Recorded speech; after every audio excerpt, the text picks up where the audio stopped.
तो हम देखते हैं कि ओज़मा और वो प्राइमल सय्यन वहां से चले जाते हैं, जिसके बाद अकुमो और उन सभी के पास में राइजो भी आता है। राइजो इन सारी बातों को सुनकर काफी हैरान होता है और वो कहता है, यकीन नहीं होता कि हमारे अलावा भी कोई और सय्यन जिंदा है, और वो भी प्राइमल सय्यन। इसके ऊपर आपका क्या कहना है लॉर्ड अकुमो? और अकुमो भी कहता है, राइजो, जितना तुम हैरान हो इन सारी बातों को सुनकर, उतना ही मैं भी हैरान हूं। लेकिन लगता है कि किंग कोराग, तुम्हें इन सभी के बारे में शायद मालूम है। तुम उस सय्यन को भी पहचान गए थे। मगर तभी कोराग कहते हैं, ये बात सही है कि मैं उस सय्यन को पहचान गया था, क्योंकि बरसों पहले मल्टीवर्स 9 और मल्टीवर्स 7 के बीच जो जंग हुई थी, सय्यन्स की जंग, उसके अंदर मैंने इस शख्स को देखा था। उस समय पर यह सय्यन इतना ताकतवर नहीं था, लेकिन समय के साथ इसने अपनी प्राइमल ताकत को मास्टर कर लिया है। मैं ये बात भी दावे से कह सकता हूं कि वो सय्यन मल्टीवर्स 9 के सय्यन किंग से रिलेटेड है। जो सुनकर यामोशी हैरानी के साथ कहता है, बिल्कुल हो सकता है, क्योंकि उसके ऊपर हमने एक रॉयल निशान भी देखा था, जो कि रॉयल ब्लड के सय्यन्स पे हुआ करते थे, और ऐसा सय्यन बरसों बाद नजर आया है। इसका मतलब वो एक प्योर रॉयल ब्लड का प्राइमल सय्यन है। उसकी ताकत का अंदाजा लगाना भी मुश्किल होगा। लेकिन अकुमो, खजान को तुम कब वापस लेकर आए?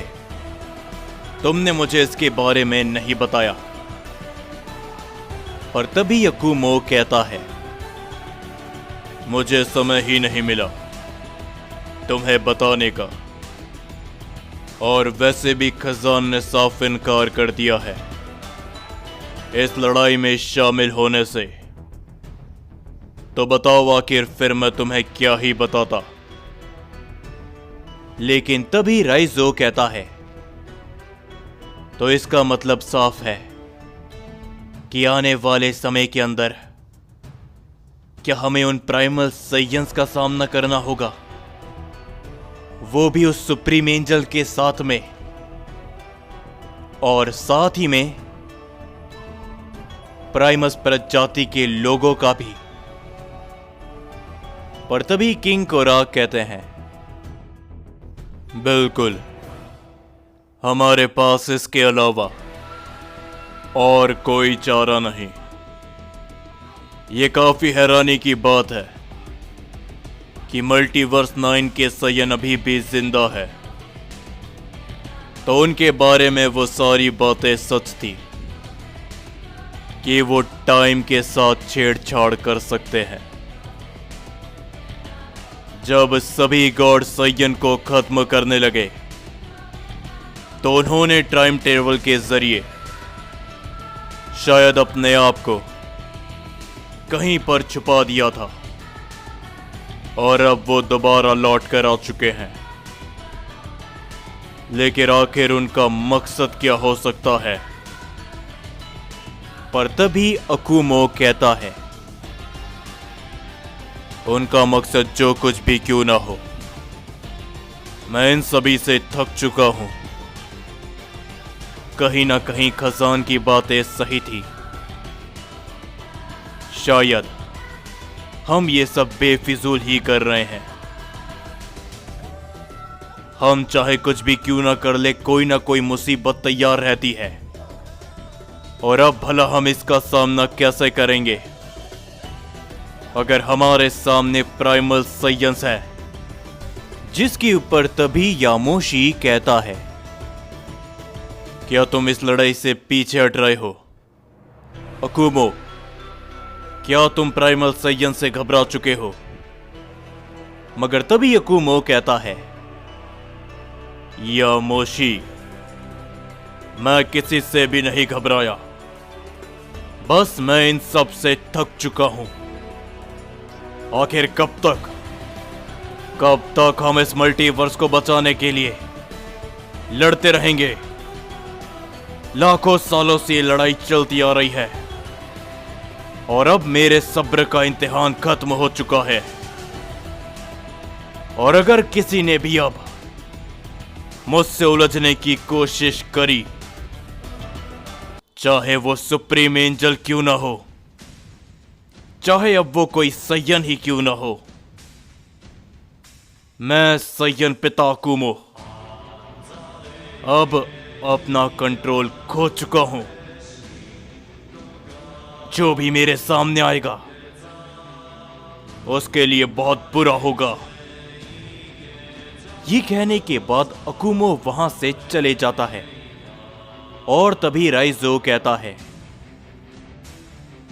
रुक जाइए लॉर्ड अकुमो, हमें उनके लिए कुछ ना कुछ तैयारी तो करनी होगी। मगर तभी किंग कोराक कहते हैं, जाने दो उसे राइजो, वो इन सभी से काफी थक चुका है। अकुमो का निर्णय भी एकदम सही है, लेकिन अब हमें ही कुछ करना होगा। जो सुनकर यामोशी कहता है, लेकिन आखिर क्या?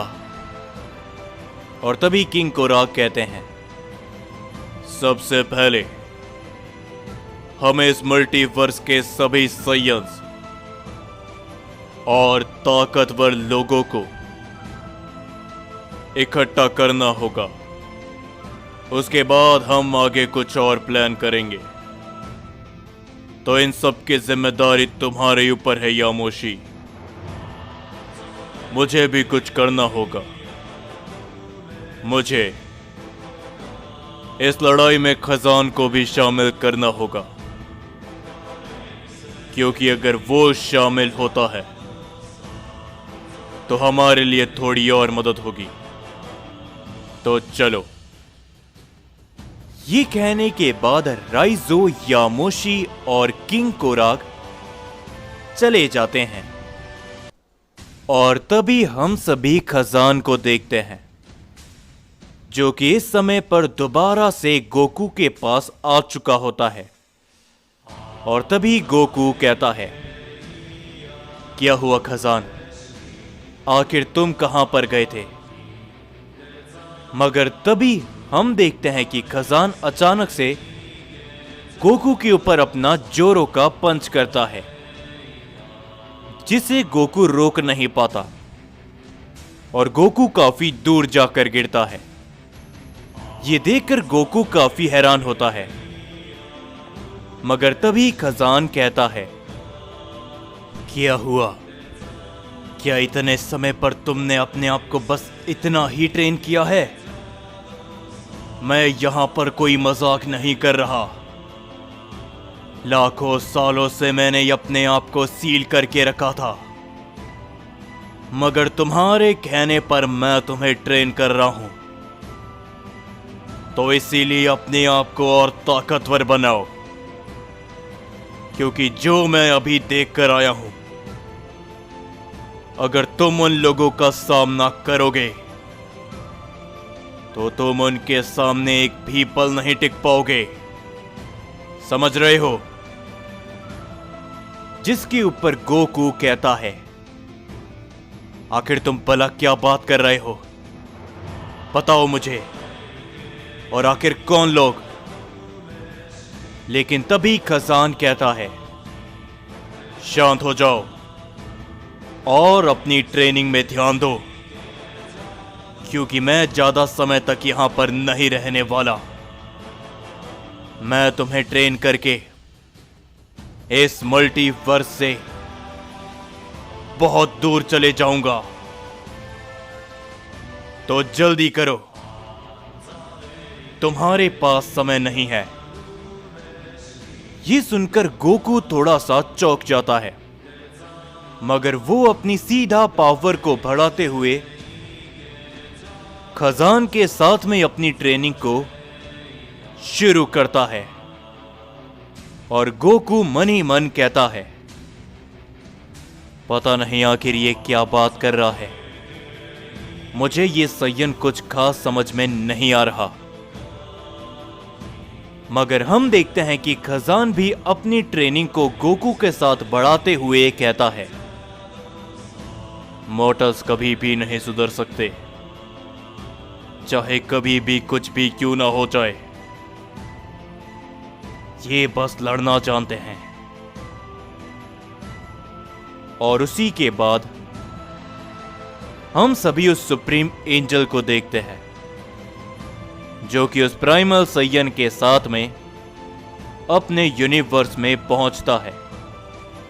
और तभी ओज़मा कहता है, तो अब तुम आगे क्या करने वाले हो? क्या तुम उन सभी प्राइमल सैयन के पास दोबारा लौटोगे? जिसके ऊपर तभी वो सैयन कहता है, फिलहाल के लिए हाँ, हमारे पास ज्यादा समय नहीं है, क्योंकि अगर हम उन्हें इस समय पर नहीं ढूंढ पाए तो वो अपनी जगह दोबारा से बदल देंगे। गॉड्स और सैयन की उस जंग के बाद उन्होंने अपने आप को एक खास जगह पर छुपा लिया था, अपनी टाइम स्किप और टाइम ट्रेवल की ताकतों से। न केवल अपने आप को, बल्कि उस पूरी सैयन प्रजाति को ही उन्होंने एक खास डायमेंशन में रखा है, जहां से उस सैयन प्रजाति का कोई भी शख्स बाहर नहीं निकल सकता सिवाय उनके। तो हमें उन्हें ढूंढना होगा, और उसी के बाद हमारे आगे का प्लान कामयाब होगा। जो वो बरसों पहले चाहते थे, उसे करने का अब समय है। तो मैं चलता हूं। तुम भी सभी सुप्रीम ओमनी गॉड्स की, तुम भी सभी सुप्रीम एंजल्स की ताकत जल्द से जल्द अपनी बनाओ, ओज़मा, क्योंकि एक बार वो यहां पर आ गए तो उसके बाद तुम्हारे पास जरा भी समय नहीं होगा, समझे? ये कहने के बाद वो सैयन वहां से चले जाता है। और तभी मरनो कहता है, आखिर भला ये सैयन किसको लाने की बातें कर रहा है, माय लॉर्ड ओज़मा? और तभी ओज़मा कहता है, ये खास बात है, ये खुद एक प्राइमल सैयन है, रॉयल ब्लड प्राइमल सैयन। तो सोच लो मरनो, तो आखिर ये किसको दोबारा लाने के बारे में सोच सकता है? जो सुनकर मरनो को कुछ समझ आता है, और मरनो ये सुनकर काफी चौंक जाता है, और ओज़मा मुस्कुराता है।